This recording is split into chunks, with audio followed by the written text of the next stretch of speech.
Okay, so Nobel prize week complete ಎಲ್ಲಾ field ಎಂದು ಬರೋವರೆಗೂ ನೋಡ್ಕೋಬೇಕು.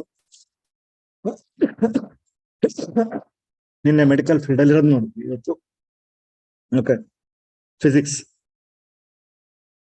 ಹೆಸರುಗಳೇ ಇಂಪಾರ್ಟೆಂಟ್. ಎಕ್ಸಾಂಪಲ್ ಡೈರೆಕ್ಟ್ ಆಗಿ ಕೇಳ್ತಾನೆ, ಫಿಸಿಕ್ಸ್ ಫೀಲ್ಡ್ ಅಲ್ಲಿ ಯಾರಿಗೆ ಸಿಕ್ತು ಅಂತ ಕೇಳಿರ್ತಾನೆ.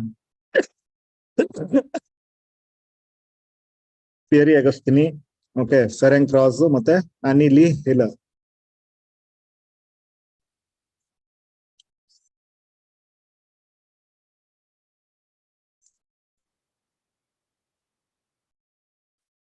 ಓಕೆ, ಸೊ ಕಾನ್ಸೆಪ್ಟ್ ಕೇಳ್ಬೋದು ಯಾವ್ದ್ರ ಮೇಲೆ ಆಕ್ಚುಲಿ ಬಂದಿದೆ.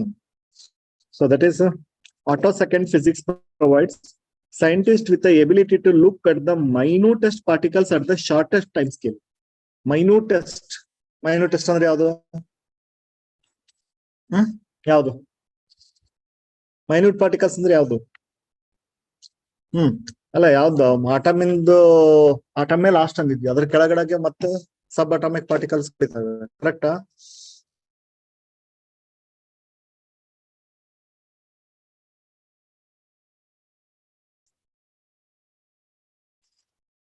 An attosecond is 1 billionth of the nanosecond.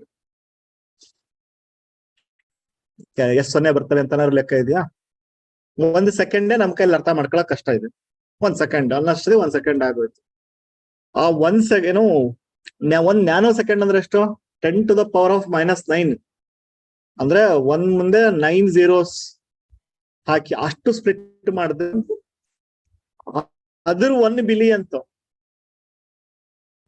ಅದನ್ನ ಮತ್ತೆ 9 zeros ಡಿವೈಡ್ ಮಾಡೋದು ಅಂದ್ರೆ 18.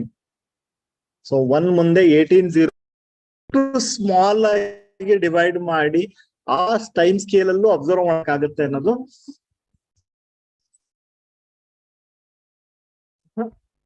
Attosecond physics. Okay, so minute particles ಮತ್ತೆ ಮೈನ್ಯೂಟೆಸ್ಟ್ ಟೈಮ್ ಅಲ್ಲಿ ಸ್ಟಡಿ ಮಾಡಕ್ ಆಗತ್ತೆ ಅಂತ. The Nobel laureates developed experiments to produce ultra fast laser pulses which can be used to understand the world at the really minute scale with application across chemistry, biology and physics. ಅದರ use ಎಲ್ಲಾ field ಅಲ್ಲೂ ಇದೆ.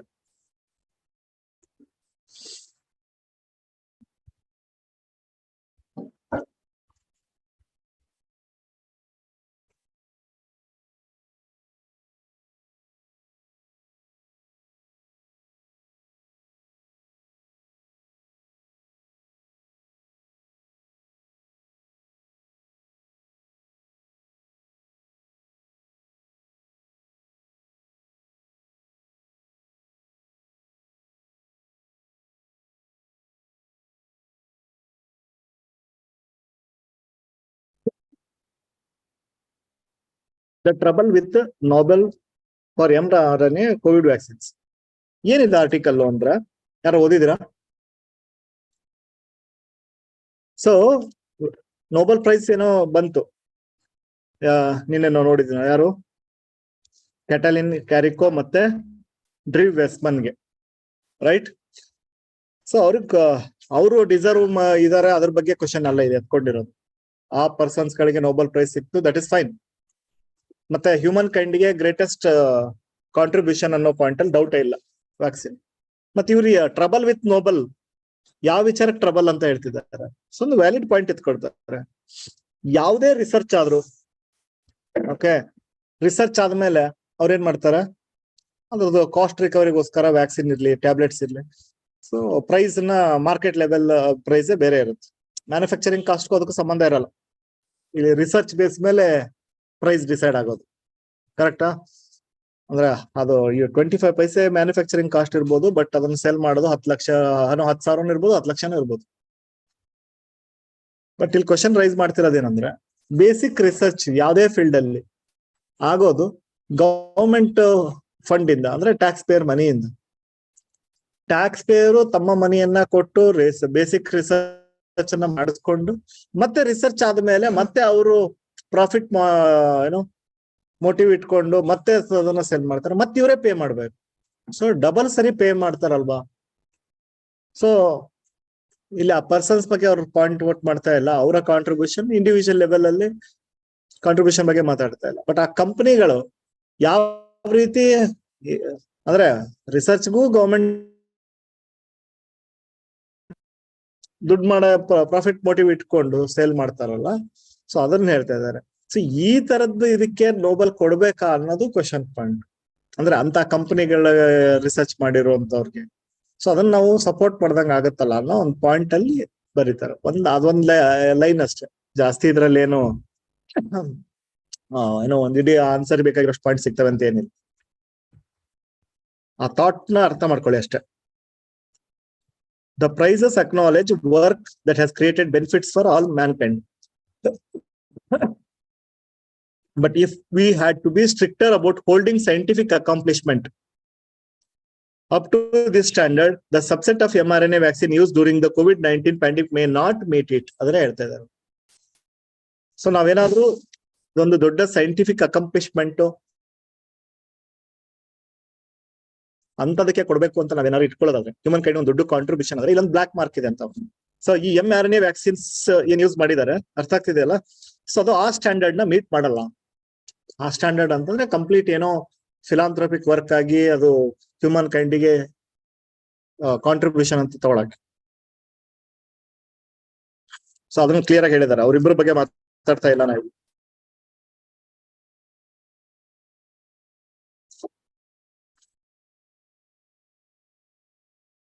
ಇಲ್ಲಿದೆ, at the expense of public funds.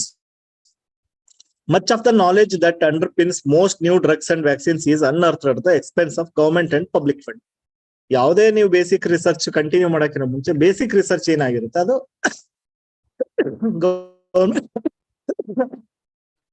Government funded ಆಗಿರುತ್ತೆ. This part of the drug development is more risky and protracted when scientists identify potential biomolecular targets within the body on which the drug could act in order to manage particular disease. So ಅವ್ರು study ಮಾಡಿ ಅದು ಹೆಂಗ್ work ಆಗುತ್ತೆ ಅದನ್ನ ಅವ್ರು ಮಾಡಿದಾರೆ, ಇಲ್ಲ ಅಂತ ಹೇಳ್ತಿಲ್ಲ. Okay, the cost and time is 1 billion to 2.5 billion several decades respectively. ಅದಕ್ಕೆ ಖರ್ಚಾಗಿರೋದು. ಸೊ ವರ್ಡ್ಸ್ ಜಾಸ್ತಿ ತಲೆ ಕೆಡ್ಸ್ಕೊಂಡು ಹೋಗೋ ಅವಶ್ಯಕತೆ ಇಲ್ಲ. ಡಬಲ್ ಸ್ಪೆಂಡ್, ಅಲ್ಲೂ ಸ್ಪೆಂಡ್ ಮಾಡ್ಬೇಕು, ಇಲ್ಲೂ ಸ್ಪೆಂಡ್ ಮಾಡ್ಬೇಕು.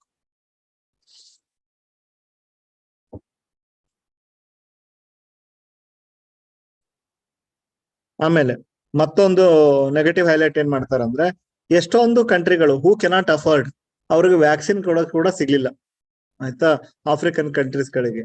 ಸೊ ತುಂಬಾ ಡಿಲೇ ಆಗಿ ಸಿಕ್ತು, ಇಲ್ಲ ಎಕ್ಸ್ಪೈರಿ ಡೇಟ್ ನಿಯರ್ ಇರೋದ್ ಸಿಕ್ತು, ಎಷ್ಟೊಂದು ಡಿಸ್ಕಾರ್ಡ್ ಮಾಡ್ಬೇಕಾಯ್ತು. ಸೊ ಅದನ್ನ ಹೇಳ್ತಾ ಇದಾರೆ. ದ ವಿಕ್ಟಿಮ್ಸ್ ಆಫ್ ದೇರ್ ಸಬ್ ಪಾರ್ purchasing power and had sufficient stocks of mRNA vaccines. ಅವ್ರ ಹತ್ರ ಇರ್ಲಿಲ್ಲ. So India, Russia, China export ಮಾಡಿದ್ರು ಬೇಕಾದಷ್ಟು ವ್ಯಾಕ್ಸಿನ್. ಅದು ಕೂಡ ಕಳ್ಸಿದ್ ಒಂದ್ ಪಾಸಿಟಿವ್ ಆದ್ರೆ ನಿಯರ್ ಎಕ್ಸ್ಪೈರಿ ಇರುವಂತವ್ರು ರೀಚ್ ಆಗಿತ್ತು. ಯಾವ ಲೆವೆಲ್ಗೆ ಅಂದ್ರೆ WHO ಹೇಳ್ಬೇಕಾಯ್ತು, ಎಕ್ಸ್ಪೈರಿ ಆದ್ರೂ ಪರವಾಗಿಲ್ಲ ಅದನ್ನ ವ್ಯಾಕ್ಸಿನ್ ಕೊಡಿ ಅಂತ ಲೆವೆಲ್ಗೆ ಹೇಳ್ಬೇಕಾಯ್ತು. ಸೊ ಅಂದ್ರೆ ಆ ಡಿಸ್ಪ್ಯಾರಿಟೀಸ್ ಗಳಿದೆ. ಅಚೀವ್ಮೆಂಟ್ ಆಗಿದ್ದು ಬರೀ ದುಡ್ಡಿದ್ದವ್ರಿಗೆ ಸಿಗಂಗತ್ತ ಆಗಿದೆ ಅನ್ನೋದಾದ್ರೆ, ಇಂತಾದ ಒಂದು ಇದಕ್ಕೆ ನೋಬೆಲ್ ಪ್ರೈಸ್ ಕೊಡ್. WHO urged countries to use expired doses. At least ಅದಿದೆಯಲ್ಲ ಇದ್ದಿದ್ದು ಕೊಡಿ ನೋಡೋಣ ಅನ್ನೋ ಲೆವೆಲ್ ಅಷ್ಟೇ. ಇದ್ರಲ್ಲಿ ಇನ್ನೇನ್ ಜಾಸ್ತಿ ಇದು ಮಾಡ್ಕೊಳ್ಳೋದೇನಿಲ್ಲ. ಒಂದ್ ಪಾಯಿಂಟ್ ಅನ್ನ ಅರ್ಥ ಮಾಡ್ಕೊಂಡು ಅಂದ್ರೆ ಎಲ್ಲಾ ತರದಲ್ಲೂ ಕ್ಲೀನ್ ಇರ್ಬೇಕು ಅಂತ ಅವ್ರು ಅಷ್ಟೇ. ಒಂದು ಪ್ರೈಸ್ ಕೊಡ್ತಾ ಇದಾರೆ ಒಂದು ಫೀಲ್ಡ್ ಅಲ್ಲಿ ಅಂತ. ಸೊ ಅಲ್ಲಿ ಯಾವ್ದು ಈ ತರದ್ದು ಪ್ರಾಫಿಟ್ ಮೋಟಿವ್ ಒಬ್ರು ಸಿಕ್ತು ಒಬ್ರು ಸಿಕ್ಕಿಲ್ಲ, ಡಬಲ್ ಸ್ಪೆಂಡ್, ಗವರ್ಮೆಂಟ್ ಸ್ಪೆಂಡ್ ಮಾಡೋದಲ್ದೆ ಮತ್ತೆ ಜನರು ದುಡ್ಡು ಕೊಡ್ಬೇಕು ಅದಕ್ಕೆ. ಸೊ ಈ ತರದ್ದು ಅದನ್ನೇ ಆ ಲೈನ್ ಅವರು ಅದನ್ನ ಮತ್ತೆ ಯಾರೋ ಕನ್ಫ್ಯೂಷನ್ ಮಾಡ್ಕೊಂಡು ನೋಬಲ್ ಲಾರೆಟ್ಸ್ ಅವ್ರ ಬಗ್ಗೆ ಪಾಯಿಂಟ್ ಔಟ್ ಮಾಡಿದ್ದಾರೆ ಅಂತ ಹೇಳ್ಬಿಟ್ಟು ಅದ್ ಲೈನ್ ಹಾಕಿದಾರೆ. ಅವರಿಬ್ರು ವರ್ಕ್ ಬಗ್ಗೆ ಅವರು ಡಿಸರ್ವ್ ಮಾಡ್ತಾರೆ ಅನ್ನೋದ್ರ ಬಗ್ಗೆ ಯಾವ ಡೌಟ್ ಇಲ್ಲ. ಆದ್ರೆ ಆ ಫೀಲ್ಡ್ ಅಲ್ಲಿ ಕೊಟ್ಟಾಗ ಆ ಫೀಲ್ಡ್ ಎಷ್ಟು ಕ್ಲೀನ್ ಆಗಿದೆ ಅನ್ನೋದನ್ನ ಟ್ರಬಲ್ ವಿತ್ ನೋಬಲ್ ಅಂತ ಹೇಳ್ತಾರೆ. ಅರ್ಥ ಆಯ್ತಾ? ಸೊ ಆ ಲೈನ್ ಎಳೆಯಕ್ ಬರ್ಬೇಕು ನಿಮ್ಗೆ. ಅವ್ರ ಬಗ್ಗೆ ನಾವು ಮಾತಾಡ್ತಾನೆ ಇಲ್ಲ. ಸೊ ಈ ತರ ಕೊಟ್ಟಾಗ ನಾಳೆ ಅಂದ್ರೆ ಮೆಸೇಜ್ ಆತರ ಹೋಗುತ್ತೆ. So the triumph of Vachathi over hostile state ಯಾವ್ದಿದು?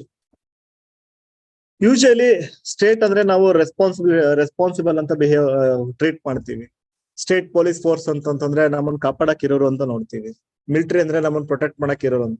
ಅವರೇ ಡೈಲಿ ಎದ್ದು ಹೊಲ ಮೇಯ್ದು ಅವರೇ ಅಟ್ರಾಸಿಟೀಸ್ ಮಾಡಿದ್ರು, ಯಾರನ್ನ ಬ್ಲೇಮ್ ಮಾಡ್ಬೇಕು?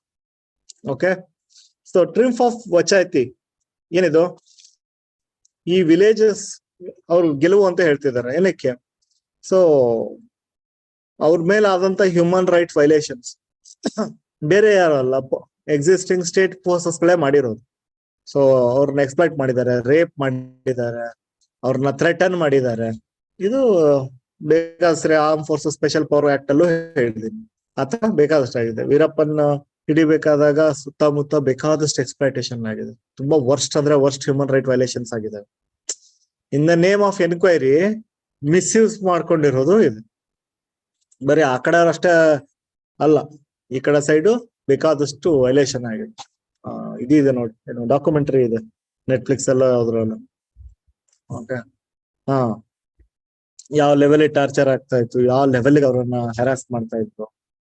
ಓಕೆ, ಸೊ ಅವೆಲ್ಲದನ್ನು. ಸೊ ಬಟ್ ಇಲ್ಲಿ ಲೇಟ್ ಆದ್ರೂನು ವಾಪಸ್ ಅವ್ರ ರಿಪೋರ್ಟ್ ಮಾಡಬೇಡಿ, ಮಾಡಿದ್ರೆ ನೀವ್ ಯಾರು ಬದುಕುಳಿಲ್ಲ ಅನ್ನೋ ಲೆವೆಲ್ಗೆ ರಿಟರ್ನ್ ಮಾಡಿದ್ರು. ಬಟ್ ಅವರು ಲೇಟ್ ಅಂದ್ರೆ ತುಂಬಾ ದಿವಸ ಆಗೋಗಿದಾವಲ್ಲ ಹ್ಯೂಮನ್ ರೈಟ್ ವೈಲೇಷನ್ಸ್ ಎಲ್ಲ ಆಗಿ. ಆದ್ರೆ ವಾಪಸ್ ಅದನ್ನ ಮೇನ್ ಸ್ಟ್ರೀಮಿಗೆ ತಗೊಂಡ್ಬಂದ್ಬಿಟ್ಟು ವಾಪಸ್ ಅದು ಸುದ್ದಿ ಆಗಿ ಮಾಡಿ ಅವರಿಗೆ ಪನಿಷ್ಮೆಂಟ್ ಕೊಡೋ ರೀತಿ ಪನಿಷ್ಮೆಂಟ್ ಕೊಡೋ ಲೆವೆಲ್ ಎಲ್ಲ ಆಗಿದೆ. ಬಟ್ ಅದರಲ್ಲೂ ಕ್ವಶನ್ಸ್ ಇದಾವೆ. ಪನಿಷ್ಮೆಂಟ್ ಯಾರಿಗೆ ಕೊಡ್ತಿದ್ದೀರಾ ನೀವು? ಅವತ್ತಿದ್ದ DC, ಅವತ್ತಿದ್ದ SP ಕೊಡ್ತಾ ಇದ್ರಿ. ಪೊಲಿಟಿಕಲ್ ಮಾಸ್ಟರ್ಸ್ ಏನ್ ಲೆಕ್ಕಕ್ಕೆ ಇಲ್ವೋ? ಅವ್ರ ಮೇಲೆ ಅವ್ರು ತಾನೇ ಕುತ್ಕೊಂಡಿರೋರು. ಏನೇ ಆದ್ರೂ ಅವ್ರು ರೆಸ್ಪಾನ್ಸಿಬಲ್ ಆಗ್ಬೇಕು. ಸೊ ಅದು ಒಂದಿಷ್ಟು ಕ್ವಶನ್ಸ್ ಎತ್ಕೊಂಡಿದ್ದಾರೆ. Okay, Madras high court judgment recent ಮೊನ್ನೆ upholding the human rights of the people of Vachati in Tamil Nadu is remarkable. ತುಂಬಾ ಹಳೆ ಕೇಸು, ಬಟ್ ಇವಾಗ as a constitutional court it unmasked and recognized that coordinated and large scale repression by the uniformed forces, okay, cannot take place without order from the complicity at the top levels of the government. Court ಕೂಡ recognise ಮಾಡಿದೆ. ಯಾರೇ ಮಾಡ್ಬೇಕಂದ್ರೆ ಮೇಲ್ಗಡೆ support ಇಲ್ದಂಗೆ, ಮೇಲ್ಗಡೆ ಇದು ಇಲ್ದಂಗೆ ಆಗಕ್ ಸಾಧ್ಯ ಇಲ್ಲ. ಓಕೆ, ಸೊ ಅವ್ರ ಹ್ಯೂಮನ್ ರೈಟ್ಸ್ ಅನ್ನ ಅವ್ರಿಗೆ ಕಾಂಪನ್ಸೇಷನ್ ಎಲ್ಲ ಕೊಡ್ಸಿದ್ದಾರೆ. ಒಂದೊಂದು ಫ್ಯಾಮಿಲಿಗೆ 10 ಲಕ್ಷ ಪ್ಲಸ್ ಅವ್ರ ಮನೇಲಿ ಯಾರ ಇದು ರೇಪ್ ವಿಕ್ಟಿಮ್ಸ್ ಬದುಕಿದ್ದಾರೆ ಅಂತಂದ್ರೆ ಅವ್ರಿಗೆ ಜಾಬ್. ಸೊ ಈ ತರದ್ದೆಲ್ಲ ಕೊಟ್ಟಿದ್ದಾರೆ. In order to safeguard the actual smugglers and big shots, the revenue officers, police officials and also forest officials with the help of the then government played a big state drama in which the innocent tribal women got affected. In the context of large scale violence we see today by law enforcement agents and the common man, the decision assumes importance. Okay, ತುಂಬಾ important ಇದು. State ಆದ್ರೂ ಕೂಡ ನಾವು punish ಮಾಡ್ತೀವಿ ಅನ್ನೋದಿದೆ ಅಲ್ಲ, escape power ಎಲ್ಲ ಇದ್ದ ತಕ್ಷಣ ಎಸ್ಕೇಪ್ ಆಗಲ್ಲ ಅನ್ನೋದು ಒಂದು ಕಾಮನ್ ಮ್ಯಾನ್ಗೆ ಒಂದು ದೊಡ್ಡ ಮೆಸೇಜ್ ಇದು. The repression of anti-Sterlite protest, the student protest, Jawaharlal Nehru University and elsewhere, the bulldozer Raj in Uttar Pradesh, Haryana, repression against tribals and violence in Manipur, but a few instances. Ivella iranta kandidirante examples where state is culprit. ಉತ್ತರ ಪ್ರದೇಶದಲ್ಲಿ bulldozer, ಅವ್ರೇನಾರ mistake ಮಾಡಿದ್ರು ಅವ್ರ ಮನೆನೇ ಪೂರ್ತಿ demolish ಮಾಡೋದು. So that is ಸ್ಟೇಟೇ ಮಾಡ್ತಾ ಇರೋದು. ಯಾರೋ ಬೇರೆ ಗೂಂಡಾಗಳು ಇನ್ಯಾರೋ ಮಾಡ್ತಾ ಇದಾರೆ ಅಂದ್ರೆ ಅವ್ರ ಅಗೇನೆಸ್ಟ್ ಆಕ್ಷನ್ ತಗೊಳ್ಳೋದು ಬೇರೆ ವಿಚಾರ. ಮಣಿಪುರದಲ್ಲಿ ಆಗ್ತಿರೋದು, ಓಕೆ, ಹರಿಯಾಣ ಟ್ರೈಬಲ್ಸ್ ಮೇಲೆ ಆಗಿರುವಂತದ್ದು, ಅಥವಾ JNU ನಲ್ಲಿ ಸ್ಟೂಡೆಂಟ್ಸ್ ಮೇಲೆ ಆಗಂತ ಇದು, ಅಥವಾ anti Sterlite protest, company set up ಮಾಡ್ತಾರೆ ಅಂತ ಜನ ಪ್ರೊಟೆಸ್ಟ್ ನಿಂತ್ಕೊಂಡಾಗ ಅವ್ರ ಮೇಲೆ ಸಪ್ರೆಷನ್ ಮಾಡೋದು. ಸೊ ಈ ತರದ ಕೇಸ್ಗಳು ಬೇಕಾದಷ್ಟಿದಾವೆ. The villagers of Vachaitik have created history and the court verdict is testament to their resolve. ವಿಚಾರ ಅಲ್ಲ, ಉಳಿಯಲ್ಲ, ಅರ್ಥ ಆಗತ್ತಲ್ಲ. ರಾಜನ್ನೇ ಎದುರು ಹಾಕೊಂಡು ಬದುಕಕ್ ಆಗಲ್ಲ ಅಂತದ್ದು. ಅದ್ರ ಡೆಮೋಕ್ರಸಿನಲ್ಲಿ ಅವ್ರನ್ನ ಎದುರು ಹಾಕೊಂಡು ಅವ್ರು ವಿನ್ ಆಗಿದ್ದಾರೆ ಅಂದ್ರೆ, so that is a success story for democracy. ಇಲ್ಲಿ ಎಲ್ಲರಿಗೂ ರೈಟ್ಸ್ ಇದೆ, ಎಲ್ಲರಿಗೂ ಜಸ್ಟಿಸ್ ಸಿಗುತ್ತೆ ಅಂತ. It is an assertion of their dignity. This is among the rarest cases in the annals of legal history, where all 215 accused, the total 269 ಇತ್ತು totally, ಅದರೊಳಗಡೆ ಬದುಕಿರೋರು ಇವಾಗ 215. Government and law enforcement persons stand convicted, okay, en masse of offenses under SC/ST Atrocities Act 1989. So ಯಾರೇ atrocity against SC/ST ಮಾಡಿದ್ರೆ ಅವ್ರಿಗೆ severe punishment ಇದೆ. ಇಲ್ಲಿ state punishment receive ಮಾಡ್ಬೇಕಾಗಿದೆ, ಯಾಕಂದ್ರೆ they are violating atrocity act, ಗೊತ್ತಲ್ವಾ? And the Indian penal code IPC section ಪ್ರಕಾರ ಕೂಡ ಬೇಕಾದಷ್ಟು ಪನಿಷ್ಮೆಂಟ್ ಗೆ ಅವರು ಎಲಿಜಿಬಲ್ ಇದೆ. Rigorous imprisonment ranging from 1 to 10 years with fine has also been imposed.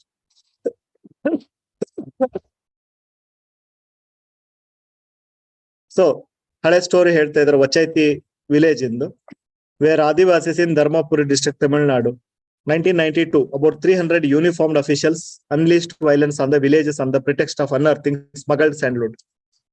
ಇಲ್ಲಿ ಸ್ಮಗ್ಲಿಂಗ್, ವೀರಪ್ಪ ಸ್ಮಗ್ಲಿಂಗ್ ಮಾಡ್ತಾ ಇದ್ದಾರೆ, ಅದನ್ನೆಲ್ಲ ಹೋದ್ರು ರೇಡ್ ಮಾಡ್ತಾ ಇದೀವಿ ಅಂತ ಹೇಳ್ಬಿಟ್ಟು ಎನ್ಕ್ವೈರಿ ಮಾಡೋ ನೆಪದಲ್ಲಿ 300 ಜನ ಯೂನಿಫಾರ್ಮ್ಡ್ ಅಫಿಷಿಯಲ್ಸ್ ಅವ್ರ ಮೇಲೆ ಅಟ್ಯಾಕ್ ಮಾಡಿ ಎಕ್ಸ್ಪ್ಲಾಟೇಷನ್ ಮಾಡಿದ್ರು. 18 women, including a woman who was pregnant, were raped, and 90 women, 28 children were illegally confined in forest range of arrest ಮಾಡ್ಕೊಂಡು ಹಾಕಿದ್ರು. Okay, custodians of law ordered Or Gundur, ಅಂದ್ರೆ village chief, okay, to strip the woman, ಅವ್ರನ್ನ naked stripping ಮಾಡಿ harass ಮಾಡಿರೋದು. Women were then asked to beat him with brooms. Several villagers were sent to central jail. ಮತ್ ಸಾಲ್ದು ಅಂತ ಹೇಳ್ಬಿಟ್ಟು ಅವ್ರ ಮೇಲೆನೆ ತಪ್ಪನ್ನ ಹಾಕ್ಬಿಟ್ಟು ಜೈಲ್ಗೂ ಕೂಡ ಹಾಕಿ. Officials continued the plunder and forcing the villagers to flee to the forest. ಹಳ್ಳಿಯಲ್ಲಿ ಇರಬೇಡಿ, ಮೆಸೇಜ್ ಕೊಡ್ತಾರೆ, ಇದನ್ನ ಮಾಡ್ತಾರೆ. ಸೊ ಫಾರೆಸ್ಟ್ ಕೋಡ್ ಅಲ್ಲಿಂದ ಓಡಿಸಿ. After visit by tribal association and all India democratic women association, okay, road ಆ ಟೈಮಲ್ಲಿ ಜಯಲಲಿತಾಗೆ ಲೆಟರ್ ಕೂಡ ಬರೀತಾರೆ ಈ ವಿಚಾರದಲ್ಲಿ. ಮತ್ತೆ ಕಂಪ್ಲೇಂಟ್ ಕಂಪ್ಲೀಟ್ ಆಗಿ ಫ್ಯಾಬ್ರಿಕೇಟ್ ಮಾಡಿ ಅವ್ರನ್ನ ಕೇಸಲ್ಲಿ ಫಿಟ್ ಮಾಡಿ. ಅದು ಕಾಮನ್. JB ಮೂವಿ ನೋಡಿ ಗೊತ್ತಾಗುತ್ತೆ.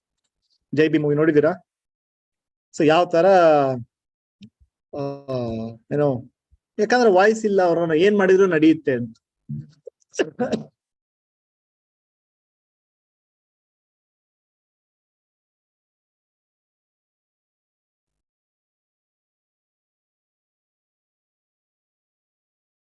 ಓಕೆ, ಇಷ್ಟು ಡಿಲೇ ಯಾಕೆ? 1992 ಕೇಸ್ 20 ವರ್ಷ ಮೇಲಾಯ್ತು.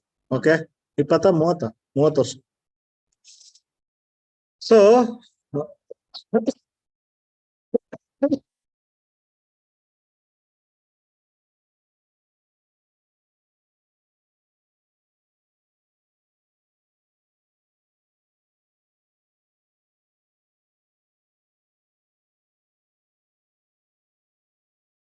ಸೊ ಎಕ್ಸ್ಪ್ಲೇನ್ ಮಾಡೋ ಅವಶ್ಯಕತೆ ಏನು ಅಂದ್ರೆ, ಯಾಕೆ ಡಿಲೇ ಆಯ್ತು ಏನಂದ್ರೆ, ಸ್ಟೇಟ್ ಫೋರ್ಸಸ್ ಎಷ್ಟು ಪವರ್ಫುಲ್ ಇರ್ತವೆ, ಕರೆಕ್ಟಾ? ಸೊ ಅವ್ರು ಆಬ್ವಿಯಸ್ಲಿ ಇದನ್ನ ಪುಷ್ ಮಾಡ್ಕೊಂತ ಬಂದಿದ್ದಾರೆ, ಇದನ್ನ ಅಲೋ ಮಾಡಿ ಎಂಟರ್ಟೈನ್ ಮಾಡಿಲ್ಲ. ಓಕೆ, ಸೊ ಅವ್ರು ಯಾವ ಲೆವೆಲ್ಗೆ ಅಂದ್ರೆ ಅವ್ರಿಗೆ ಥ್ರೆಟನ್ ಕೂಡ ಮಾಡಿದ್ದಿಲ್ಲ, ಹಾಕ್ತಾರೆ. ನೀವೇನಾರೋ ಸಾಕ್ಷಿ ಹೇಳೋದು, ಇನ್ಫಾರ್ಮ್ ಮಾಡೋದು ನಮ್ ಬಗ್ಗೆ ಮಾಡಿದ್ರಿ ಅಂತಂದ್ರೆ, take away the life of the individual of the and also of their family members ಸಾಯಿಸ್ಬಿಡ್ತೀವಿ ಎಲ್ಲಾರನ್ನೂ ಕೂಡ ಅಂತ ಹೇಳಿ ಈ ತರದ್ ಮಾಡಿದಾನೆ ಅಂತಂದು ಓದಿದ್ರೆ ಮಾಡಿರ್ಬೋದು ಅಂತ ಓದ್ತೀವಿ. ಸ್ಟೇಟ್ ಪೊಲೀಸ್ ಫೋರ್ಸ್ ಈ ಲೆವೆಲ್ಗೆ ಎಕ್ಸ್ಪ್ಲಾಯ್ಟೇಷನ್ ಹರಾಸ್ಮೆಂಟ್ ಮಾಡಿದೆ ಅಂತಂದಾಗ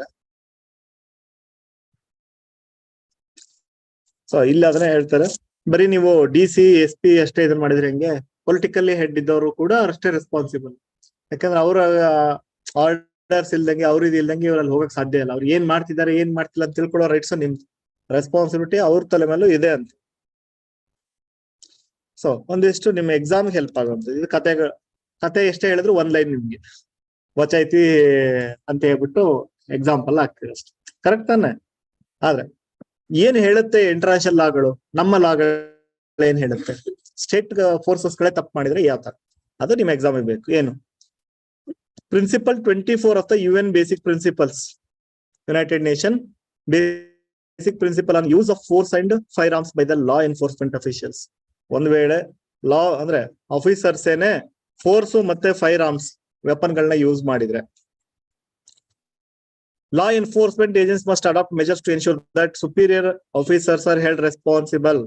ಅದು ಹೇಳುತ್ತೆ ಸುಪೀರಿಯರ್ಸ್ ಕೆಳಗಡೆ ಯಾರು ಶೂಟ್ ಮಾಡಿದ್ರೆ ಲೆಕ್ಕಕ್ಕಲ್ಲ, ಮೇಲ್ಗಡೆ ಇದ್ದವರಿಗೆ ಅವ್ರು responsible. If they know are should have known that officials under their commander resorting, ಅಂದ್ರೆ ಏನೇನ್ ಮಾಡ್ತಿದ್ದಾರೆ ಕೆಳಗಡೆ ಅಂತ ತಿಳ್ಕೊಬೇಕು, ಅವರೇ ರೆಸ್ಪಾನ್ಸ್. ಕರೆಕ್ಟ್ ಅದು. ಸೊ ಹ್ಯೂಮನ್ ರೈಟ್ ವೈಲೇಷನ್ ಆಗ್ತಿದೆ ಅಂತಂದ್ರೆ ಅದಕ್ಕೆ ಅವರೇ ರೆಸ್ಪಾನ್ಸಿಬಲ್.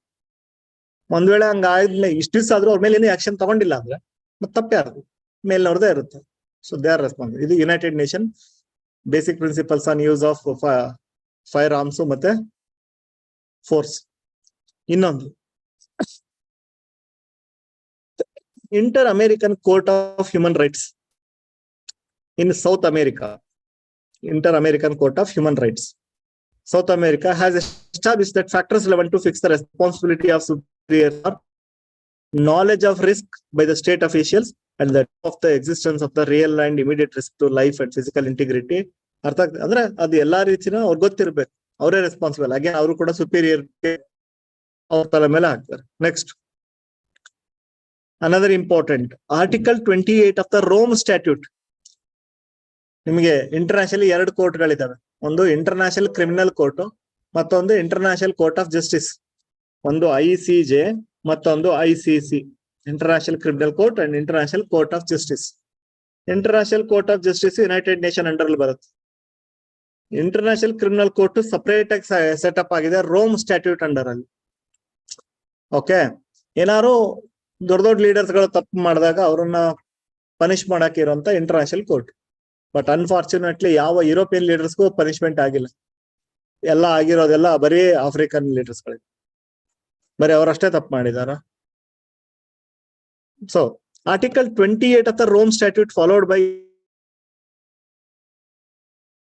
ರೋಮ್ ಸ್ಟ್ಯಾಟ್ಯೂಟ್ ICC ಮತ್ತೆ ICJ ಎರಡು also follows principle of command responsibility. ಅವರು ಹೇಳ್ತಾರೆ ಹೆಡ್ ಯಾರು ಇರ್ತಾರೆ ಅವರೇ ರೆಸ್ಪಾನ್ಸಿಬಲ್. ಇಂಡಿಯಾದಲ್ಲಿ ಯಾವ ಲಾ ಇದೆ? Prevention of communal and targeted violence. Prevention of communal and targeted violence. But ಇದ ಪಾಸ್ ಆಗಿಲ್ಲ, ಟ್ರೈ ಮಾಡಿದ್ರು ಆಗಿಲ್ಲ.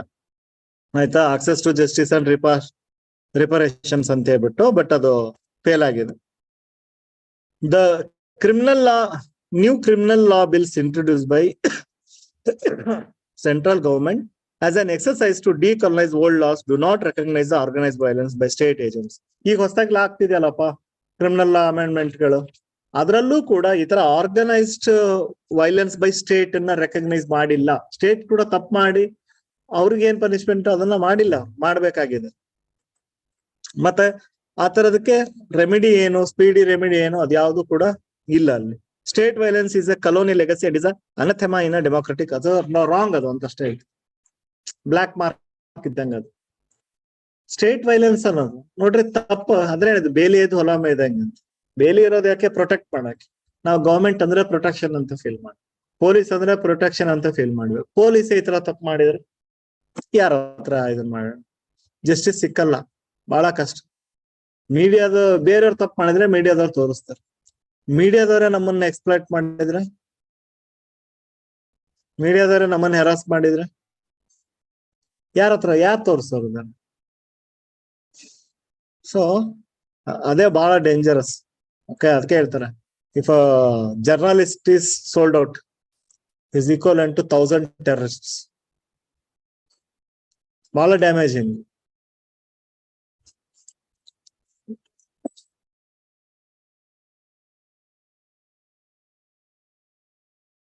ಸೊ ಅವ್ರಿಗೆ ಕಾಂಪನ್ಸೇಷನ್ ಕೊಟ್ಟಿರೋದ್ರ ಬಗ್ಗೆ ಹೇಳ್ತಾ ಇದ್ದಾರೆ.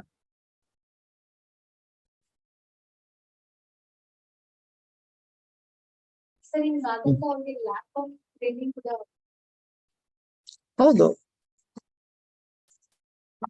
ಯಾವಾಗ್ಲೂ ಅಷ್ಟೇ. ಅಂದ್ರೆ ಯಾವಾಗ ಅನ್ಲಿಮಿಟೆಡ್ ಪವರ್ ಕೈ ಸಿಕ್ಬಿಡುತ್ತೆ, ಈ ತರದ್ದೆಲ್ಲ ಆಟ ಆಡ್ತಾರೆ. ಕೇಳೋರು ನಮ್ಗೆ ಯಾರು ಇಲ್ಲ, ಫುಲ್ ಪವರ್ಸ್ ಇದೆ. ಯಾವಾಗ್ಲೂ full powers dangerous. Okay, so exam ಅಲ್ಲಿ ಇದನ್ನ ಯೂಸ್ ಮಾಡು. ಇಂಡಿಯಾದಲ್ಲಿ ಇಲ್ಲ ಅನ್ನೋದೇ, ಅದು ಡೆಮೋಕ್ರೆಟಿಕ್ ಕಂಟ್ರಿ ಆಗಿ ಇಟ್ಕೊಂಡು ಈ ತರದೊಂದು ಪ್ರೊಟೆಕ್ಷನ್ ನೇರವಾಗಿಲ್ಲ. ಕೋರ್ಟ್ ಹತ್ರ ಹೋಗ್ಬೇಕು, ಕೋರ್ಟ್ ಮಾಡೋದ್ ಬೇರೆ, ಡೈರೆಕ್ಟ್ ಆಗಿ ಒಂದು ಲಾ ಇರೋದ್ ಬೇರೆ.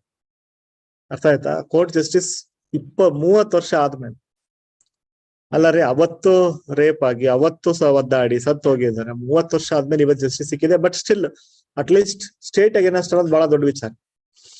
ಸಣ್ಣ ಪುಟ್ಟ ಅಗೇನಸ್ಟ್ ಆಗೋದು ಜಸ್ಟಿಸ್ ಸಿಕ್ತು ಅನ್ನೋದು ದೊಡ್ಡ ವಿಚಾರ ಅಲ್ಲ.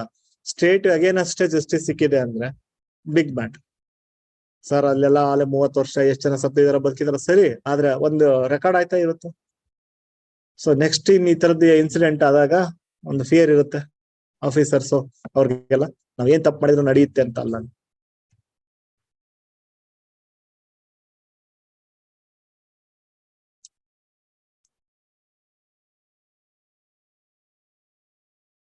ನಿನ್ನೆ ಐ ಥಿಂಕ್ ಪೊಲಿಟಿನಲ್ಲಿ ಮಾತಾಡ್ತಾ ಇದ್ವಿ. ಸೊ ಅದಕ್ಕೆ related article, using A for audit techniques. ನಿನ್ನೆ ಮಾತಾಡಿದ್ವಲ್ಲ, ಪಾರ್ಲಿಮೆಂಟರಿಯನ್ಸ್ಗೆ ಎಕ್ಸ್ಪರ್ಟೈಸ್ ಇರಲ್ಲ, ಟೆಕ್ನಿಕಲ್ ನೇಚರ್ ಅರ್ಥ ಆಗಲ್ಲ. ಬಟ್ ಇವತ್ತು ಟೆಕ್ನಾಲಜಿ ಆ ತರ ಸೊಲ್ಯೂಷನ್ಸ್ ಕೊಟ್ಟಿದೆ. ಅಂದ್ರೆ ಇವತ್ತೆಲ್ಲ ಆಲ್ಮೋಸ್ಟ್ ಆಡಿಟಿಂಗ್ ಎಲ್ಲ ಆರ್ಟಿಫಿಷಿಯಲ್ ಇಂಟೆಲಿಜೆನ್ಸೇ ಮಾಡ್ತಾ ಇದೆ. ಓಕೆ, ಸೊ ಎಲ್ಲಾ ಕಂಟ್ರಿಗಳಲ್ಲೂ ಅದಕ್ಕೆ ಶಿಫ್ಟ್ ಆಗ್ತಾ ಇದ್ದಾರೆ. ಮನುಷ್ಯ ಹುಡ್ಕೋದ್ ಮಿಸ್ ಮಾಡ್ಬೋದು, ಆಯ್ತಾ? ಅದು ಮಿಸ್ ಮಾಡಲ್ಲ. ಬಟ್ ಅಲ್ಲೂ ಕೂಡ ಕನ್ಸರ್ನ್ಸ್ ಇದೆ ಅಂತ ಅದನ್ನು ಹೇಳ್ತಾರೆ. ಎಥಿಕಲ್ ಆಡಿಟಿಂಗ್ ಮಾಡ್ಬೇಕು, ಇಲ್ಲಾಂದ್ರೆ ಅದು ಎಕ್ಸ್ಪ್ಲೈಟೇಷನ್ ಆಗೋ ಚಾನ್ಸಸ್ ಇರುತ್ತೆ, ಆಯ್ತಾ? So CAG, controller and auditor general. Okay, so ಅದರ director general, retired director general, CAG ಕೆಲಸನೇ ಎಕ್ಸ್ಪೋಸ್ ಮಾಡೋದಲ್ವಾ ಎಲ್ಲ ಆಡಿಟ್. ಬಟ್ ಇವತ್ತು ಏನು ನಮ್ಮ ಹತ್ರ ಟೆಕ್ನಾಲಜಿ ಇದೆ, ಆಡಿಟಿಂಗು ಮುಂಚೆ ಅಯ್ಯೋ ಎಷ್ಟು ಅಂತ ಮಾಡ್ಬೇಕು ಬರ್ಡನ್ ಅಂತ ನೋಡ್ತಾ ಇದ್ವಿ. ಇವತ್ತು ಆ ಬರ್ಡನ್ ಅನ್ನೋ ವರ್ಡ್ ಹೋಗ್ಬಿಡುತ್ತೆ. ಕೊಡಿ ಏನೋ ತಾಲೂಕ್ ಪಂಚಾಯತ್, ಗ್ರಾಮ ಪಂಚಾಯತ್ ಆಡಿಟ್ ಬೇಕಾದ್ರೂ ಮಾಡ್ಕೊಡ್ತೀವಿ ಅಂತ ಆರಾಮಾಗಿ ಎತ್ಕೋತಾರೆ. ಮ್ಯಾನ್ಯುವಲ್ ಏನ್ ಮಾಡೋದು, ಅದು ಅದ್ ಮಾಡ್ಕೊಡುತ್ತೆ. ಇಂತಿಂತ ಇರೆಗ್ಯುಲಾರಿಟೀಸ್ ಇದಾವೆ ಅಂತ ತಗೋತಾರೆ.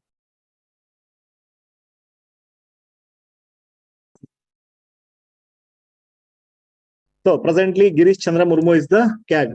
ಕೆಲವೊಂದ್ಸಲ ಅವೇ ಕ್ವಶನ್ಸ್ ಗಳು ಆಗ್ತವೆ. Present ಯಾರ್ಯಾರಿದ್ದಾರೆ head?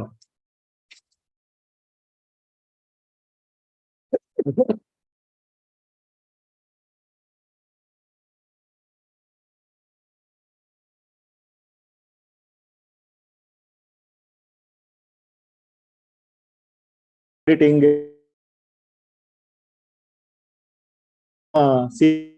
ಇದ್ದಾರೆ. ಪ್ರತಿ ವರ್ಷ ರೊಟೇಷನ್ ಅಲ್ಲಿ ಚೇಂಜ್ ಆಗುತ್ತೆ, ಅದರಲ್ಲಿ ಏನ್ ದೊಡ್ಡ ವಿಚಾರ.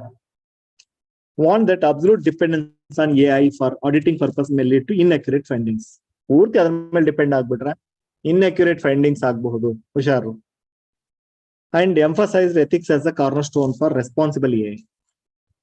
CAG conducts financial audits, compliance audits, performance audit. ತಲೆಗಿಟ್ಕೊಳ್ಳಿ, 3 ತರ ಆಡಿಟ್ ಅನ್ನ ಮಾಡುತ್ತೆ. ಯಾವ್ಯಾವ್ದು? ಫೈನಾನ್ಷಿಯಲ್ ಆಡಿಟ್ಸ್ ಅಂದ್ರೆ ಮನಿ ರಿಲೇಟೆಡ್ ಸ್ಪೆಂಡಿಂಗ್ ಕರೆಕ್ಟ್ ಇದೆಯೋ ಇಲ್ಲೋ ಚೆಕ್ ಮಾಡೋದು. ಕಂಪ್ಲೈನ್ಸ್ ಆಡಿಟ್ ಅಂದ್ರೆ ಪ್ರೊಸೀಜರ್ ಏನಿದೆ ಅದನ್ನೇ ಫಾಲೋ ಮಾಡಿದಾರಾ ಇಲ್ಲ. ನಿಮ್ಗೆ ಹೇಳ್ತಾ ಇದ್ದ AC ಸೈನ್, DC ಸೈನ್ ಹಾಕೋ ಬದಲು AC ಸೈನ್ ಹಾಕಿದ್ರೆ ಕೆಲಸ ಆಗಿದೆ, ಹಂಗಲ್ಲ. ಪ್ರೊಸೀಜರ್ ಏನ್ ಹೇಳುತ್ತೆ ಅದನ್ನೇ ಮಾಡ್ಬೇಕು. ಪರ್ಫಾರ್ಮೆನ್ಸ್ ಆಡಿಟ್ಸ್ ಸರಿ, ದುಡ್ಡು ಹಾಕಿದ್ದಾರೆ, ಎಲ್ಲ ಹಾಕಿದ್ದಾರೆ, ಅಪ್ ಟು ದ ಮಾರ್ಕ್ ಅದು ಪರ್ಫಾರ್ಮೆನ್ಸ್ ಇದೆಯೋ ಇಲ್ವೋ, ಸುಮ್ಮನೆ ಸ್ಪೆಂಡಿಂಗ್ ಆಗ್ತಾ ಇದೆಯಾ? Performance it's auditing challenges of AI include transparency, objectivity, fairness, and avoiding bias. Okay, so AI ಮುಂದೆ ಏನ್ ಚಾಲೆಂಜ್ ಇದೆ ಅಂದ್ರೆ ತುಂಬಾ ಟ್ರಾನ್ಸ್ಪರೆಂಟ್ ಆಗಿರ್ಬೇಕು, ಫೇರ್ ಆಗಿ ವರ್ಕ್ ಮಾಡ್ಬೇಕದು, ಮತ್ತೆ ಯಾವುದೇ ಬಯಾಸ್ನೆಸ್ ಇಲ್ದಂಗ್ ಮಾಡ್ಬೇಕು. Responsible AI must be ethical and also inclusive. Inclusive ಅಂತಂದ್ರೆ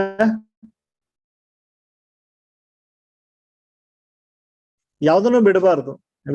ethical AI can add credibility, trust and scalability to CAD audit. ಹೆಂಗ್ ಬೇಕಂತ ಸುಮ್ಮನೆ ಚಾಟ್ GPT ಯೂಸ್ ಮಾಡ್ಕೊಂಡು ಆಡಿಟ್ ಮಾಡೋದಲ್ಲ. ಸೊ ಕರೆಕ್ಟ್ ಒಂದು ಫ್ರೇಮ್ ವರ್ಕ್ ಮಾಡಬೇಕು, then we can rely on that. But that is the solution, ಡೌಟೇ ಬೇಡ.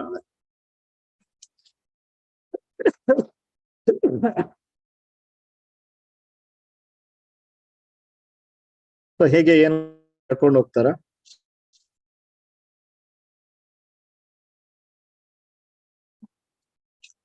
ಸೊ ಒಂದೆರಡು ಪಾಯಿಂಟ್ ಹೇಳ್ತಾರೆ. In ensuring accuracy of vast internet data mines is a challenge. ನಾವು audit ಮಾಡ್ಬೇಕಾದ್ರೆ ಏನ್ ಮಾಡತ್ತೀಯ, ಕೆಲವೊಂದು ಅನ್ಅಕೌಂಟೆಡ್ ಡಾಟಾ, ಕೆಲವೊಂದು ಸೋಷಿಯಲ್ ಮೀಡಿಯಾ ಡಾಟಾ ಎಲ್ಲ ಎತ್ಕೊಂಡ್ಬಿಡುತ್ತೆ. ಎಲ್ಲದೂ ಕರೆಕ್ಟ್ ಇರಲ್ಲ ಅಂತ ನಮಗ್ ಗೊತ್ತು. ಅದ್ರ ಬೇಸ್ ಮೇಲೆ ಅದು ರಾಂಗ್ ಫೈಂಡಿಂಗ್ ಅಂತ ಕೊಟ್ಬಿಟ್ರೆ ತಪ್ಪಾಗತ್ತೆ. ಅದನ್ನ ಹೇಳ್ತಾ ಇದಾರೆ ಅವರು, ಅದನ್ನ ಹೇಳ್ತಾರೆ. Accuracy of vast internet data is a challenge. Content generated by AI system may lead to potential copyright infringement issues, violating intellectual property rights. So ಅದು ಏನೇನೋ ಯೂಸ್ ಮಾಡ್ಕೊಳತ್ತೆ, ಅದು ಇನ್ಯಾರ್ದೋ ಸಂಬಂಧಪಟ್ಟಿರುತ್ತೆ, ಇನ್ನೊಬ್ರು ಯಾರಿಗೋ ತಪ್ಪು ಅಂತ ತೋರ್ಸಕ್ ಹೋಗಿ ನಾವೇ ತಪ್ಪಿತಸ್ಥರಾಗ್ತೀವಿ ಅಂತ. Addressing legal implication relating to content ownership is a formidable task. ಇದು ಯಾರ್ದು ಏನು ಅದು ಕೂಡ ತಲೆನೋವು. AI bias is an inherent risk originating from the human bias. ಬಯಾಸ್ನೆಸ್ ಇರುತ್ತೆ ಅನ್ಕೋಬೇಡಿ, ಸಾರಿ ಬಯಾಸ್ ಇರಲ್ಲ ಅನ್ಕೋಬೇಡಿ. ನಿಂದ ಪ್ರೂವನ್ ಎಲ್ಲಾ ಡಾಟಾ ಇದನ್ನ ಮಾಡಿದ್ರು, ಅದು ಬಯಾಸ್ನೆಸ್ ತೋರ್ಸಕ್ ಶುರು ಮಾಡ್ತು. ಬ್ಲಾಕ್ ಅಂಡ್ ವೈಟ್ ಅರ್ಥ ಆಗ್ತಿದೆಯಲ್ಲ, ಕ್ಯಾಸ್ಟ್ ಬೇಸ್ಡ್. ಎಲ್ಲಿಂದ ಅಂದ್ರೆ ಕೇಳಿದ್ರೆ ಅಷ್ಟು ಲಿಟ್ರೇಚರ್ ಏನೇನೆಲ್ಲ ಫೀಡ್ ಮಾಡಿದೀವಿ ಅದಕ್ಕೆ, ಅದ್ರಲ್ಲೆಲ್ಲ ಅದೇ ತರ ಟೋನ್ ಇರುತ್ತೆ. ಅದಕ್ಕೇನು ಅಲ್ಲಿರೋದು ಕಲ್ತ್ಕೊಳತ್ತು, ಅಲ್ಲಿ ಏನಿದೆ ಅದನ್ನ ಫಾಲೋ ಮಾಡುತ್ತದು, ಇದೇ ಸರಿ ಇರ್ಬೇಕು ಅಂತ. ಅದರಿಂದ ನೆಗೆಟಿವ್ ಏನಿದೆ, ಪಾಸಿಟಿವ್ ಏನಿದೆ ಅನಲೈಸ್ ಮಾಡಿ ಮಾಡೋಕೆ ನಾವು ಟ್ರೈನ್ ಮಾಡ್ಬೇಕು. ಮತ್ತದು ಅದಕ್ಕೆ ಹ್ಯೂಮನ್ ಟ್ರೈನ್ಡ್ ಆಗಿರೋದ್ರಿಂದ ಹ್ಯೂಮನ್ ತರ ಬಿಹೇವ್ ಮಾಡೋದ್ರಲ್ಲಿ ಏನು ಆಶ್ಚರ್ಯ ಇಲ್ಲ, ಮಾಡುತ್ತೆ. ಸೊ ಅದಕ್ಕೆ ಹುಷಾರಾಗಿರ್ಬೇಕು. ಸೊ ಅದಕ್ಕೆ ಎಲಾನ್ ಮಸ್ಕ್ ನಾನು ಟ್ರೂತ್ GPT ಮಾಡ್ತೀನಿ ಅಂತ ಹೊರಟಿದ್ದ. ಯಾವುದೇ ಬಯಾಸಸ್ ಇಲ್ದಂಗೆ ಫೇರ್ ಆಗಿ behave ಮಾಡೋಂಥದ್ದು. His vision of harmonious fusion of technological progress and ethical consideration poses significant challenges.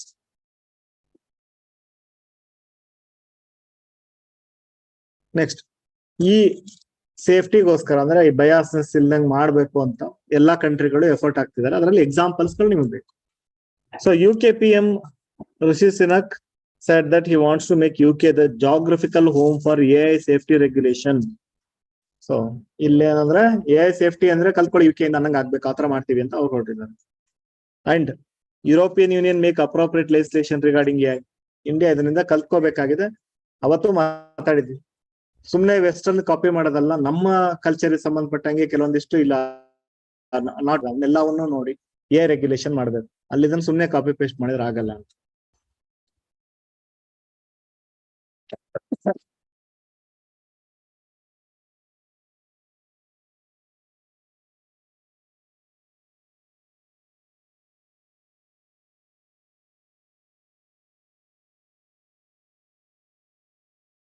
ಅಷ್ಟೇ.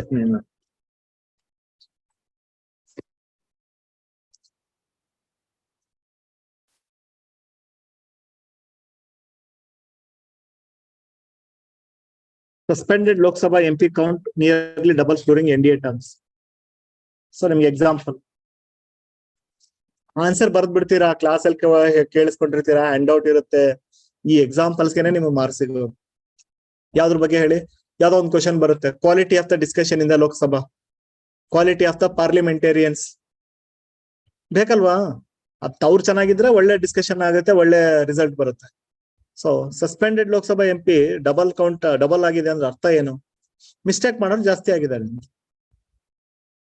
ಕರೆಕ್ಟಾ? ಕ್ರಿಮಿನಲ್ ಕೇಸಸ್ ಎಷ್ಟಾಗಿದ್ದಾವೆ ಇವೆಲ್ಲ ಕ್ವಾಲಿಟಿನೇ. ಫಸ್ಟ್ ಲೋಕಸಭಾದಲ್ಲಿ ಡಿಸ್ಕಷನ್ ಯಾವ ಲೆವೆಲ್ಗೆ ಇತ್ತು, 17th ಲೋಕಸಭಾಗ್ ಬಂದ್ರೆ ಡಿಸ್ಕಷನ್ ಕ್ವಾಲಿಟಿ ತುಂಬಾ ಡೌನ್ ಆಗಿದೆ.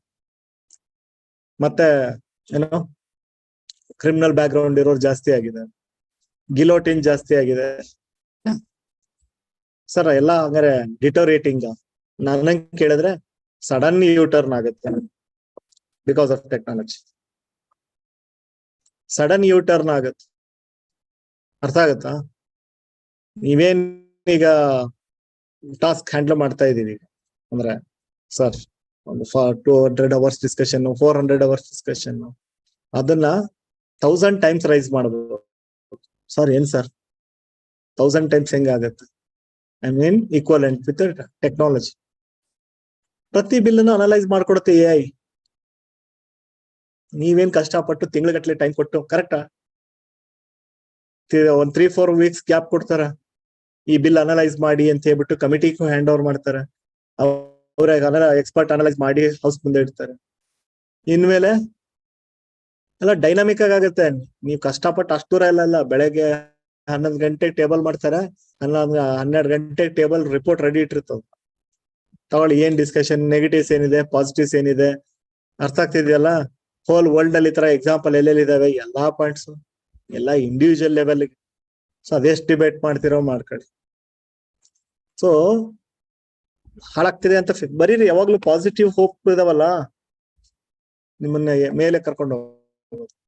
ಸೊ ಫಸ್ಟ್ ಲೋಕಸಭೆಯಲ್ಲಿ ಹಾಳಾಗಿ ಹೋಗಿದೆ, ಡೋಂಟ್ ವರಿ. ಹಾಳಾಗಿ ಹೋಗೋದಲ್ಲ, ಫಸ್ಟ್ ಲೋಕಸಭಾ ಮೀರ್ಸೋ ಲೆವೆಲ್ಗೆ ಇಂಪ್ರೂವ್ಮೆಂಟ್ ನೋಡ್ತೀರಾ ಇನ್ಮೇಲೆ. ಇನ್ಯಾವತ್ತೂ ಅಲ್ಲ, ಇಮಿಡಿಯೇಟ್ ಆಗಿ ಹೇಳ್ತಾ ಇದ್ದೀನಿ. ಯಾಕಂತಂದ್ರೆ ನೀವು ನೋಡದೇ ಇರೋ ಪಾಯಿಂಟ್ಸ್ ಗಳೆಲ್ಲ ಮೈನ್ಯೂಟ್ ಪಾಯಿಂಟ್ಸ್ ಅದು ನೋಡುತ್ತೆ. ಇನ್ನ ಗಿಲೋಟಿನ್ಗೆಲ್ಲ ಅವಕಾಶ ಕೊಡಲ್ಲ. ಬರೀರಿ ಪಾಯಿಂಟ್ಗಳನ್ನ. ಎಲ್ಲಾ ಬಿಲ್ಗಳನ್ನು ನೋಡ್ದಂಗೆ ಓಕೆ ಮಾಡಿಸೋದಲ್ಲ, ಅದು ಅನಲೈಸ್ ಮಾಡಿಡುತ್ತೆ. ನೀನು ಓಕೆ ಮಾಡಕ್ ಹೋದ್ರೆ ಅದು ಸ್ಟಾಪ್ ಮಾಡಿಸುತ್ತೆ. ವೇಟ್ ತುಂಬಾ ಡೇಂಜರಸ್ ಪಾಯಿಂಟ್ ಇಲ್ಲಿದೆ, ಡಿಸ್ಕಷನ್ ಮಾಡಿಲ್ಲ ನೀವು ಮಾಡಿ ಅಂತ. ಮುಂಚೆ ನೋಡ್ತಾನೂ ಇರ್ಲಿಲ್ಲ, ಓಕೆ ಪಾಸ್. ಇವಾಗ ಹಂಗಲ್ಲ. ಅದು ಪ್ರತಿ ಒಂದ್ ಬಿಲ್ಲು ಕಾಂಗ್ರೂ ಕ್ಲೋಜರ್ ಮಾಡ್ಕೋಬೇಕಾ, ಸಿಂಪಲ್ ಕ್ಲೋಜರ್ ಮಾಡ್ಕೋಬೇಕಾ, ಕಂಪಾರ್ಟ್ಮೆಂಟ್ ಕ್ಲೋಜರ್ ಮಾಡ್ಕೋಬೇಕಾ, ಎಲ್ಲ ಅದೇ ಡಿಸೈಡ್ ಮಾಡುತ್ತೆ. ನೀವೇನ್ ತಲೆ ಕೆಡಿಸ್ಕೋಬಿಟ್ಟು. ಯಾವ್ದ್ರಿಂದ ಹಾರ್ಮ್ ಆಗುತ್ತೆ, ಯಾವ್ದ್ರಿಂದ ಎಕ್ಸ್ಚೆಕ್ಕರ್ಗೆ ಲಾಸ್ ಆಗುತ್ತೆ, ಯಾವ್ದ್ರಿಂದ ಹ್ಯೂಮನ್ ರೈಟ್ಸ್ ವೈಲೇಷನ್ ಆಗುತ್ತೆ, ಯಾವ್ದ್ರಿಂದ ಮುಂದೆ ಪೊಟೆನ್ಶಿಯಲ್ ಕಾನ್ಫ್ಲಿಕ್ಟ್ ಬರುತ್ತೆ, ಎಲ್ಲದನ್ನು ಹೇಳ್ಕೊಡುತ್ತೆ. ಅರ್ಥ ಆಯ್ತಾ? ಸೊ ನಿಮ್ ಕೆಲಸ ಅದನ್ನ ತಗೊಂಡು ಅನಲೈಸ್ ಡಿಸ್ಕಷನ್ ಮಾಡ್ತೀರಾ, ಮಾಡಿ. ಡಿಸ್ಕಷನ್ ಪಾಯಿಂಟ್ಸ್ ಅದೇ ತಕೊಡುತ್ತೆ.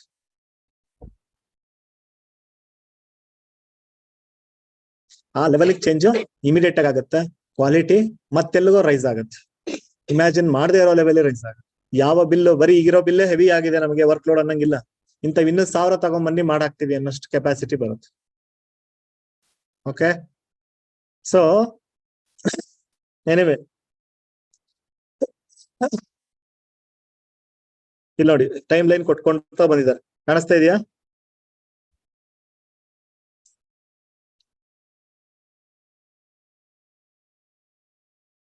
ಟೂ 2012 ಕೊಟ್ಟಿದ್ದಾರೆ. 8 ಜನ ಕಾಂಗ್ರೆಸ್ ಮೆಂಬರ್ ಸಸ್ಪೆಂಡ್ ಇದೆ. ಎಕ್ಸಾಂಪಲ್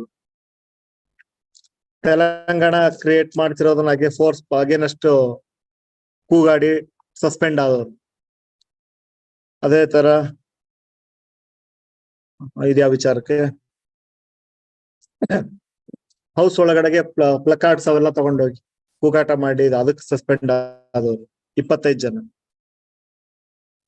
ಅಲ್ಲಿ ಹೌಸ್ ಒಳಗಡೆ ರೆಕಾರ್ಡಿಂಗ್ ಮಾಡ್ಕೊಂಡು ಕುತ್ಕೊಂಡಿದ್ರು ಅಂತ ಹೇಳ್ಬಿಟ್ಟು ಸಸ್ಪೆಂಡ್ ಆದವು. ಪೇಪರ್ಸ್ ಹರಿದು ಹಾಕಿದ್ರು ಹೌಸ್ ಅಲ್ಲಿ ಅಂತ ಹೇಳ್ಬಿಟ್ಟು ಸಸ್ಪೆಂಡ್ ಆದವು. ಸೊ ಮಲ್ಟಿಪಲ್ ಎಲ್ಲವೂ ಈ ತರದ್ದು. ಓಕೆ,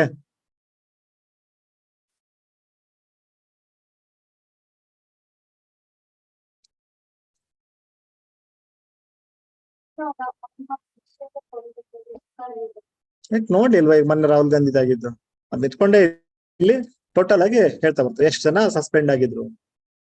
ಮತ್ತೆ ಪಾರ್ಟಿ ವೈಸ್ ಕೊಟ್ಟಿದ್ದಾರೆ ನಿಮ್ಗೆ. ಇದು ಜನರಲ್ ಆಗಿ ನಂಬರ್ಸ್. ಇಲ್ಲಿ ಪಾರ್ಟಿ ವೈಸ್ ಎಷ್ಟೆಷ್ಟು ಕಲರ್ ಕೋಡಿಂಗ್ ಕೊಟ್ಟಿದ್ದಾರೆ. ಕಾಣಿಸ್ತಿದೆಯಲ್ಲ, ಈ ಕಲರ್ ಆಪ್ ಆಯ್ತಾ, ಇದು ಬ್ಲೂ ಇರೋದು ಕಾಂಗ್ರೆಸ್, So ಈ ತರ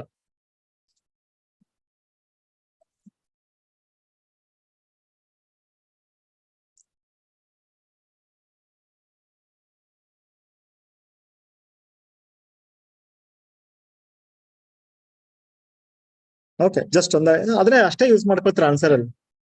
ಸೊ ಜಾಸ್ತಿ ಆಗ್ತಾ ಇದೆ ಅಂದ್ರೆ ಅರ್ಥ ಅವ್ರ ಬಿಹೇವಿಯರ್ ಮುಂಚೆಗಿಂತ ಡಿಟರೇಟ್ ಆಗ್ತಾ ಇದೆ.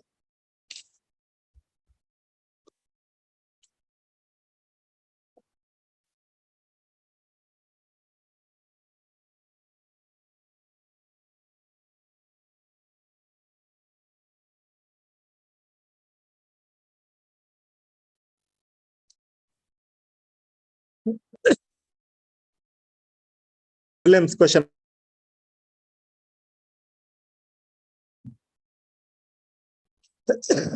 ಏನಿದೆ ಸರ್ಕ್ಯುಲರ್ ಮೈಗ್ರೇಷನ್?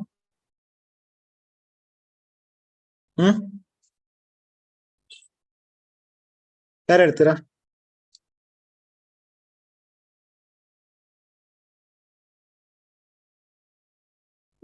ಸೊ ಮೈಗ್ರೇಷನ್ ಅಂದ್ರೆ ಮೈಗ್ರೇಷನ್ ಎಲ್ಲಿಂದ ಎಲ್ಲಿಗೆ ಆಗ್ತಾರೆ, ಯಾಕೆ ಆಗ್ತಾರೆ?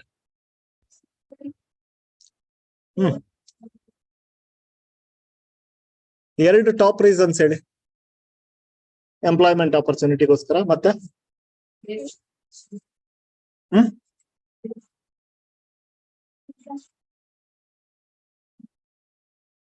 Second most important reason for migration. One is employment. Next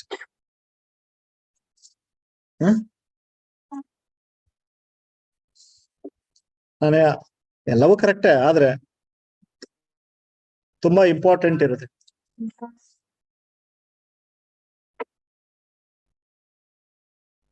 ಅವೆಲ್ಲವೂ ರೀಸನ್ಸೇ, but not biggest reason. Okay, migration urban to rural, rural to urban ಎರಡು ಇದೆಯಾ, ಬರೀ ಓನ್ಲಿ ರೂರಲ್ ಟು ಅರ್ಬನ್ ಇದೆಯಾ? So that is the hint.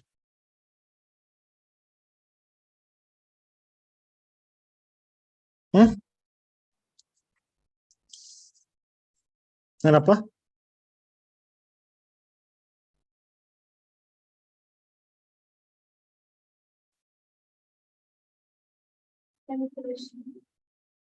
Health ವಿಷಯದಲ್ಲಿ urban ಇಂದ rural ಹೋಗ್ತಾರ. Marriages ಅಮ್ಮ, marriages. Biggest reason for migration is marriage, ಅಂದ್ರೆ women migration. ಕರೆಕ್ಟಾ? ಅದನ್ನ ಬಿಟ್ಟು ಉಳಿದಿದ್ದು ಎಲ್ಲವೂ ಇದಾವೆ reasons, but this is one of the top. Okay, ಮತ್ತೆ ನೇಷನ್ ಟು ನೇಷನ್ ಮೈಗ್ರೇಷನ್ ಇದು ಎಮಿಗ್ರೇಷನ್, ಅದ್ರ ಎಮಿಗ್ರೇಷನ್ ಅಂತ ಕರಿತೀವಿ. ಕರೆಕ್ಟಾ? ಹೊರಗಡೆಯಿಂದ ಇಲ್ಲಿ ಬಂದ್ರೆ ಇಮಿಗ್ರೇಷನ್, ಇಲ್ಲಿಂದ ಹೊರಗಡೆ ಹೋದ್ರೆ emigration. Correct? So in India, internal migration, which is the migration within the particular country or the state, has almost always been circular. ಅಂದ್ರೆ ಇಲ್ಲಿಂದ ಅಲ್ಲಿಗೆ ಹೋಗೋರು ಇದಾರೆ, ಅಲ್ಲಿಂದ ಇಲ್ಲಿಗೆ ಬರೋರು ಇದ್ದಾರೆ. ರೀಸನ್ಸ್ ಬೇರೆ ಬೇರೆ. See, rural urban to rural migration ಅಥವಾ rural to rural migration marriages reason, rural to urban employment. ಅದನ್ನ ಬಿಟ್ಟು livelihood means sorry better infrastructure, disaster ಕಾರಣಕ್ಕೆ, ವಾರ್ ಕಾರಣಕ್ಕೆ, ಎಲ್ಲವೂ ಮೈಗ್ರೇಷನ್ಗಳೇ. ಬೇಕಾದಷ್ಟು ರೀಸನ್ಸ್ ಇದಾವೆ ಅಂತ. So with rapid industrialisation there is a huge flow of migrants from rural to urban cities. Correct? Industries ಜಾಸ್ತಿ ಆದಂಗೆ. ಸೊ 90% ವಿಲೇಜಸ್ ಅಲ್ಲಿ ಇದ್ವಿ, ಇವತ್ತು 70% ವಿಲೇಜಸ್ ಅಲ್ಲಿ ಇದೆ. ಇನ್ನು ಹೊಸ ಸೆನ್ಸಸ್ ಆಗ್ಲಿ, ಐ ಗೆಟ್ 55%, ಅಂದ್ರೆ 45% ಸಿಟೀಸ್ ಅಲ್ಲೇ ಇದೀವಿ. Okay, circular migration is a repetitive form of migration wherein people move to another place and back to original place. Circular. Okay, ಹೋಗ್ತಾರೆ, ಬೇರೆ ಕಡೆ ವರ್ಕ್ ಮಾಡ್ತಾರೆ, ದುಡ್ಡು ಮಾಡ್ಕೊತಾರೆ, ಮತ್ತೆ ವಾಪಸ್ ಬರ್ತಾರೆ. ಹಳ್ಳಿಯಿಂದ ಸಿಟಿಗೆ ಬರ್ತಾರೆ, ಚೆನ್ನಾಗಿ ದುಡ್ಡು ಮಾಡ್ಕೊಳ್ತಾರೆ, ಮತ್ತೆ ವಾಪಸ್ ಹೋಗ್ತಾರೆ. Circular migration. This effectively means that instead of migrating permanently or temporarily to another location, people move to different location for the brief period. Available. Okay, ಇದು ಯೂಶಲಿ ಲೋ ಇನ್ಕಮ್ ಗ್ರೂಪ್ ಅವರು ಈ ಕೆಲಸ ಮಾಡ್ತಾ ಇರ್ತಾರೆ. Is it good or bad? This is bad. They will suffer security issues. Women migration ನಲ್ಲಿ rape, ಯಾವಾಗ್ಲೂ unknown place, ಯಾವಾಗ್ಲೂ unsafe feel ಮಾಡ್ತೀವಿ. ಕರೆಕ್ಟ್ ತಾನೆ? ಈಗ ನೀವು ನೈಟ್ 10-11 ಗಂಟೆಗೆ ಇಲ್ಲೇ ವಿಜಯನಗರದಲ್ಲಿ ಇದ್ರಿ ಅನ್ಕೊಳ್ಳಿ, ನಿಮಗೆ ಏನೋ ಅನ್ಕಂಫರ್ಟ್ನೆಸ್ ಇರೋದು ಗೊತ್ತಿರುತ್ತೆ, ಎಲ್ಲಿದ್ದೀವಿ ನಾವು, ಎಲ್ಲಿ ಹೋಗ್ಬೇಕು ಅಂತ. ಇದೇ ಬೆಂಗಳೂರಲ್ಲೇನೆ ಬೇರೆ ಪ್ಲೇಸ್ ರಾತ್ರಿ 10-11 ಗಂಟೆ ಟೈಮ್ ಅಲ್ಲಿ ಇದ್ರಿ ಅನ್ಕೊಳ್ಳಿ, ಅಷ್ಟು ಕಂಫರ್ಟ್ನೆಸ್ ಇರಲ್ಲ. ಯಾವಾಗ್ಲೂ ಅಷ್ಟೇ ಅನ್ನೋನ್ ಪ್ಲೇಸಸ್ಗಳು ಓಕೆ ಕಂಪ್ಲೀಟ್ ಅನ್ಕಂಫರ್ಟ್ನೆಸ್ ಗಳನ್ನ ಕ್ರಿಯೇಟ್ ಮಾಡ್ತಾ ಇರು. Okay, so circular migration became quite popular in the 60s and 70s with the advent of globalization and development. ಇದು ಗ್ಲೋಬಲೈಸೇಷನ್, ಹೋಗೋದು ದುಡ್ಕೊಂಡು ಬರೋದು, ಹೋದ್ರು 10 ಲಕ್ಷ ದುಡ್ಕೊಂಡ್ರು ವಾಪಸ್ ಬಂದ್ರು, ಅದು ಕಾಮನ್ ಆಗಿ ಶುರುವಾಯ್ತು ಗ್ಲೋಬಲೈಸೇಷನ್ ಇಂಪ್ಯಾಕ್ಟ್ ಇಂದ. ಗ್ಲೋಬಲೈಸೇಷನ್ ಅಂದ್ರೆ when all countries are integrated easily. Increase access to modern form of transport and communication. ಹೌದು, ಅದು ಶುರು ಆದ್ಮೇಲೆ ಕ್ವಿಕ್ ಅನಿಸ್ತಾ ಇರೋದು, ಹೋಗ್ ಬರೋದು. Social networks and the growth of multinational corporation have aided the advent of circular migration. MNC ಗಳು ಬಂದಿರೋದು, ಸೋಷಿಯಲ್ ನೆಟ್ವರ್ಕ್, ಯಾರು ಎಲ್ಲಿ ಬೇಕಾದ್ರೂ ಜಾಬ್ ಹುಡ್ಕೊಂಡು ಹೋಗೋಷ್ಟು ಆಪರ್ಚುನಿಟಿ ಕೊಟ್ಟಿದೆ. Only recently has phenomenon been given its due as seasonal movement of migrants was not properly documented. ಅಂದ್ರೆ ಅವ್ರಿಗೆ ಎಷ್ಟೊಂದು ಫೆಸಿಲಿಟೀಸ್ ಮಿಸ್ ಆಗ್ತವೆ. ಮೈಗ್ರೆಂಟ್ ವರ್ಕರ್ಸ್ ಅವ್ರ ಮಕ್ಕಳಿಗೆ ಓದಿಸೋದು, ಅವು ವುಮೆನ್ ಅಗೇನೆಸ್ಟ್ ಆಗುವಂತ ವೈಲೆನ್ಸ್ ಗಳು, ಎಲ್ಲಾ ತರದ್ದು ಕಾಂಪ್ಲಿಕೇಟೆಡ್ ಇದೆ. ಅದು ರೆಕಾರ್ಡ್ ಆಗ್ತಿಲ್ಲ ಅನ್ನೋದು ವರೀಸ್. ಅಂದ್ರೆ ಟೆಂಪ್ರರಿ ಇದ್ದವರೆಲ್ಲ ಹೆಂಗೆ ಅಂದ್ರೆ ಅವ್ರು ಏನ್ ಮಾಡ್ತಾರೆ, ಸೆನ್ಸಸ್ ಬಂದ್ರ ನಿಮ್ ಗಂಡ ಇಲ್ಲೇ ಇದೆ, ಯಾಕಂದ್ರೆ ವಾಪಸ್ 2 ತಿಂಗಳಲ್ಲಿ ಬರ್ತಾರಲ್ಲ. ಸೊ ಅದ್ ಯಾರೋ ತಲೆ ಕೆಡ್ಸ್ಕೊಳ್ಳಲ್ಲ, ಅವ್ರು ಅಲ್ಲಿದ್ದಾರೆ, ಅದನ್ನ ರೆಕಾರ್ಡ್ ಮಾಡ್ಬೇಕು. Yet how exactly circular migration different from other form of migration. ಇದ್ರ ಬಗ್ಗೆ ನೋಡಿ, ಹೊಸದೇನ್ ಟಾಪಿಕ್ ಬರುತ್ತೆ ಅದನ್ನ UPSC ಎತ್ಕೊಳ್ತು. ಹಳೆ ಮೈಗ್ರೇಷನ್ ಬಗ್ಗೆ ಕ್ವಶನ್ಸ್ ಕೊಟ್ಟಿದ್ದಾನೆ.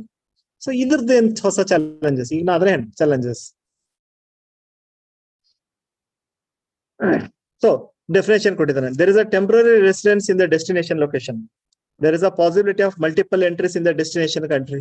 ಹೋಗೋದು ಬರೋದು ಮಾಡ್ತಾ ಇದ್ದಾರೆ, ಅಲ್ಲೊಂದು ಟೆಂಪರರಿ ರೆಸಿಡೆನ್ಸ್ ಇದೆ. There is a freedom of movement between country of origin and the country of destination during the period of residence. There is a legal right to stay in the destination country. ಹೌದು, ಹಂಗಿದ್ದಾಗ್ಲೇ ಯಾವಾಗ 2 side free ಇರುತ್ತೆ ಅವಾಗ ಮಾತ್ರ ಹೋಗ್ತಾರೆ, ಒಂದ್ side lock ಇದ್ರೆ ಹೋಗಲ್ಲ. There is a protection of migrant rights and if there is a healthy demand for temporary labour in the destination country.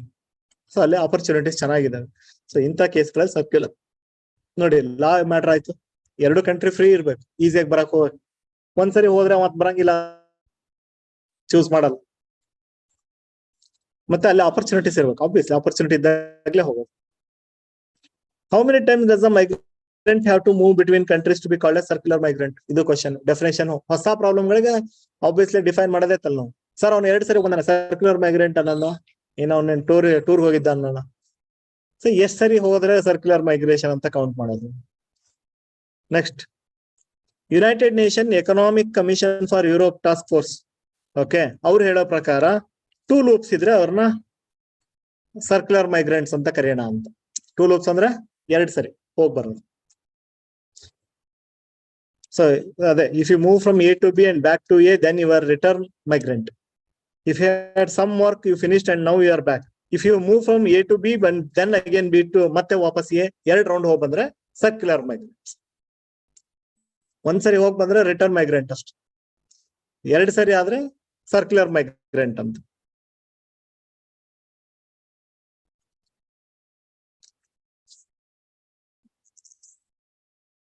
ಅಂದ್ರೆ ಮತ್ತೆ ತಲೆನೋವಿದೆ. ಅವನು ಎ ಕಂಟ್ರಿಗೆ ಒಂದ್ಸರಿ ಹೋಗಿ ಬರ್ತಾನೆ, B ಕಂಟ್ರಿಗೆ ಒಂದ್ಸರಿ ಹೋಗಿ ಬರ್ತಾನೆ. ಈಗ ಅವ್ನು ಸರ್ಕ್ಯುಲರ್ ಮೈಗ್ರೆಂಟ್ ಅಂತೀರಾ ಏನಂತೀರ? ತಲೆನೋವು. ಒಂದೇ ಕಂಟ್ರಿಗೆ 2 ಸರಿ ಹೋಗಿ ಬಂದ್ರೆ ಅವನು ಒಂದು ಕಂಟ್ರಿಗೆ ಒಂದ್ಸರಿ, ಇನ್ನೊಂದು ಕಂಟ್ರಿಗೆ ಇನ್ನೊಂದ್ಸರಿ ಹೋಗ್ತಾನೆ. So but not for countries B and C, they might classify you as temporary short term return migrant ಅಂತ ಹಾಕೊಳ್ತಾರೆ ರೆಕಾರ್ಡ್ ಅಲ್ಲಿ. ಬಟ್ ಅವನು ಆಕ್ಚುಲಿ ಅವ್ನು ಹೋಗೋದೇ ಜಾಬ್.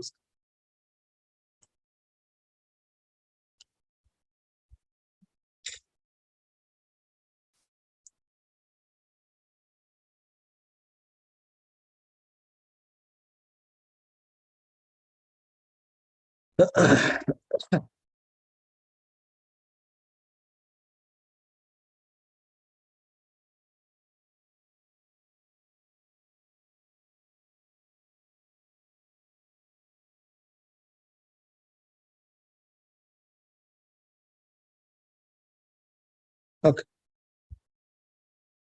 ಫೈನ್, ನಾನು ಆಲ್ರೆಡಿ ಮಾತಾಡಿದ್ದೀನಿ, ನೀವು ಓದ್ಕೊಳ್ಳಿ. ಅಂದ್ರೆ ಏನೇನ್ ಪ್ರಾಬ್ಲಮ್, ಏನೆಲ್ಲ ಬರ್ಬೋದು ಪ್ರಾಬ್ಲಮ್ಸ್. ಹೆಲ್ತ್ ಇಶ್ಯೂಸ್ ಬರುತ್ತೆ, ಫುಡ್ ಇಶ್ಯೂಸ್ ಬರುತ್ತೆ, ಕರೆಕ್ಟಾ? ನಾವೀಗ ಸದ್ಯಕ್ಕೆ ವಿತ್ ಇನ್ ಇಂಡಿಯಾ ಟ್ರೈ ಮಾಡ್ತಿದೀವಿ, one nation one ration card. ನೀವು ಎಲ್ಲರ ಹೋಗು ನಿಂಗೆ ಸಿಗುತ್ತೆ, ಇದೇ ಕಾರಣಕ್ಕೆ. ಬಟ್ ಇದೇ ಹೊರಗಡೆ ಹೋದಾಗ ಯಾರು ಪ್ರೊಟೆಕ್ಷನ್ ಕೊಡ್ಬೇಕು? ಆಬ್ವಿಯಸ್ಲಿ ಅವ್ರವ್ರ ಕಂಟ್ರಿ ಅವ್ರು, ನಾವೇ ಇದು ಮಾಡ್ಕೋಬೇಕು. ಎರಡು ಕಂಟ್ರಿಯಿಂದನೂ ಬೇಕು ಮ್ಯೂಚುವಲಿ ಸಪೋರ್ಟ್. ಸೊ ಈ ಎಲ್ಲ ಹೊಸ ಚಾಲೆಂಜಸ್ ಗಳಿಗೆ ನಾವು ಓಪನ್ ಅಪ್ ಆಗ್ಬೇಕು. ಈ ತರ ಪ್ರಾಬ್ಲಮ್ಸ್ ಗಳನ್ನ ಹೆಂಗ್ ಹ್ಯಾಂಡಲ್ ಮಾಡೋದು ನೋಡಿ. ಒಂದು ಅಡ್ವಾಂಟೇಜ್ ಆಯ್ತು ಅಂದ್ರೆ ಮತ್ತೊಂದು ಡಿಸ್ಅಡ್ವಾಂಟೇಜ್ ಇದ್ದೇ ಇರುತ್ತೆ. ಈಸಿಯಾಗಿ ಹೋಗ್ತಿದ್ರ ಅಂದ್ರೆ ಮಲ್ಟಿಪಲ್ ಪ್ರಾಬ್ಲಮ್ಸ್ ಕಣ್ಮುಂದೆ ಇದ್ದೇ ಇರುತ್ತೆ.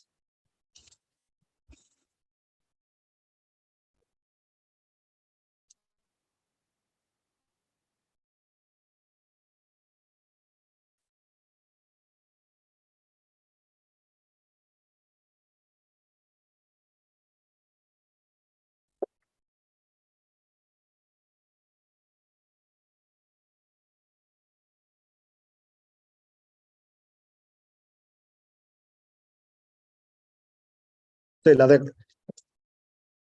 Finding a way to see electrons, minutest particles ನೋಡಬಹುದು.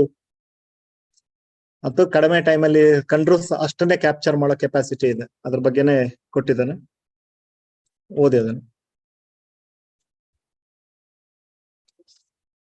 Manufacturing PMI slips to 5 month low. Okay, what is this? 58.6 ಇತ್ತು, 57.5 ಹೋಗಿದೆ PMI. What is PMI? What is PMI?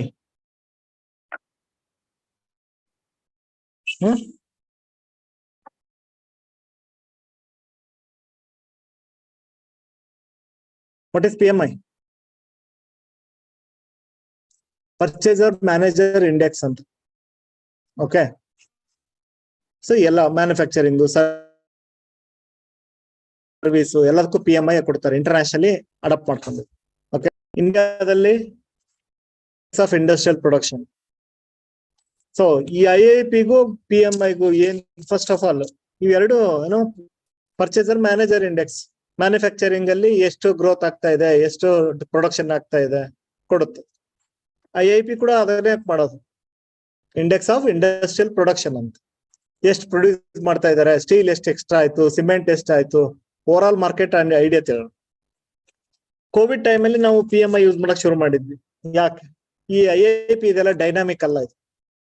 ಇದು ಹೆಂಗೆ ಅಂದ್ರೆ, ನಿಮ್ದು ಹೋದ್ ಟೆಸ್ಟಿನ ಸ್ಕೋರ್ ಎಷ್ಟು? 40. ನೆಕ್ಸ್ಟ್ ಟೆಸ್ಟ್ ಹಿ ಮೇ ಗೆಟ್ 45 ಅಂತ ಹೇಳುತ್ತೆ. ನೆಕ್ಸ್ಟ್ ಟೆಸ್ಟ್ ಎಷ್ಟು ಬರುತ್ತೆ? 50 ಬರ್ಬೋದು. ನೆಕ್ಸ್ಟ್ ಬರೋದೆಷ್ಟು? 52 ಬರ್ಬೋದು, 60 ಬರ್ಬೋದು. ಯಾಕೆ? ದೇರ್ ಇಸ್ ಅ ಪಾಸಿಬಿಲಿಟಿ ಸೀದಾ ನೀವು 50 ಹೋಗಿ ಸೀದಾ 20 ಬರ್ಬೋದು. ಕೋವಿಡ್ ಅಲ್ಲಿ ಹಂಗೆ ಆಯ್ತು. ಮ್ಯಾನುಫ್ಯಾಕ್ಚರಿಂಗ್ ಪೂರ್ತಿ ಅದು ಹಳೆ ಡಾಟಾ ಇಟ್ಕೊಂಡು ನೆಕ್ಸ್ಟ್ ಪ್ರೊಜೆಕ್ಷನ್, ಹಳೆ ಡಾಟಾ ಬೇಸ್ ಮೇಲೆ ನೆಕ್ಸ್ಟ್ ಪ್ರೊಜೆಕ್ಷನ್ ಕೊಡುತ್ತದು. ಸೊ ಅದು ವಿಚ್ ಇಸ್ ನಾಟ್ ಟ್ರೂ, ಅಂದ್ರೆ ಡೈನಾಮಿಕ್ ಅಲ್ಲ ಅದು. ಸೊ ಡೈನಾಮಿಕ್ ಯಾವುದು? PMI. ಇದು ಇವತ್ತಿನ ಸಿಚುವೇಶನ್ ನೋಡಿ ಏನೇನ್ ಪ್ರೊಡಕ್ಷನ್ ಆಗುತ್ತೆ ಅಂತ ಕೊಡ್ತಾ ಹೋಗುತ್ತೆ. ಆಯ್ತಾ? ಸೊ ಇದನ್ನ ನಾವು ಯೂಸ್ ಮಾಡ್ತಾ ಇದೀವಿ. IIP ಯೂಸ್ ಅಲ್ಲಿ ಇದೆ, ಇದನ್ನು ಯೂಸ್ ಮಾಡ್ತಾ ಇದೀವಿ. ಸೊ ಇದು ಡೈನಾಮಿಕ್. ಇದು ಎಂತ ಸಿನಾರಿ ಇದ್ರು ಅದನ್ನ ನೋಡ್ಕೊಂಡು ಕೊಡುತ್ತೆ. ಮತ್ತೇನ್ ಸರ್ ಇದೇನೋ 58.6 ಇತ್ತಂತೆ, 57.5 ಆಯ್ತಂತೆ. 0 to 100 ಇದು scale. 50 is a neutral. 50 is the neutral.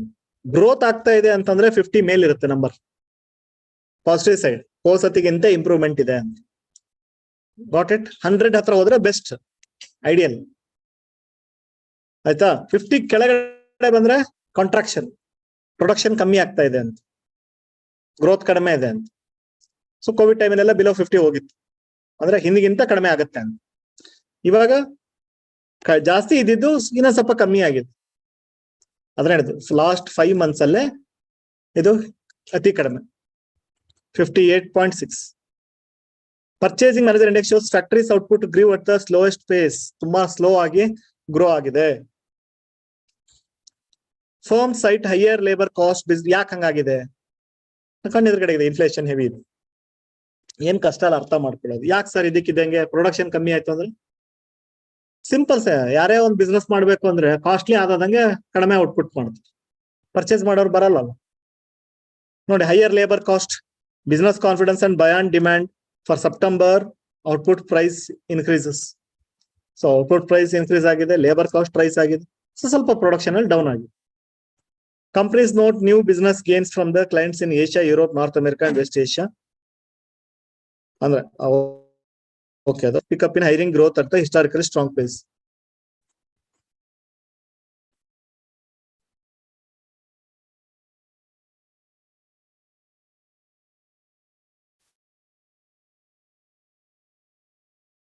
So signs of slowdown. Okay. ನಮ್ದು ಸ್ಲೋ ಡೌನ್, ಬೇರೆ ಕಂಟ್ರಿಗಳು ರಿಸೆಷನ್ ಹೋಗ್ತಾ ಇದೆ. ಓಕೆ, ಕೋವಿಡ್ ಎಫೆಕ್ಟ್ ಇನ್ನು ಲಾಂಗ್ ವೇ ಟು ಗೋ. ಅದು ಅಷ್ಟು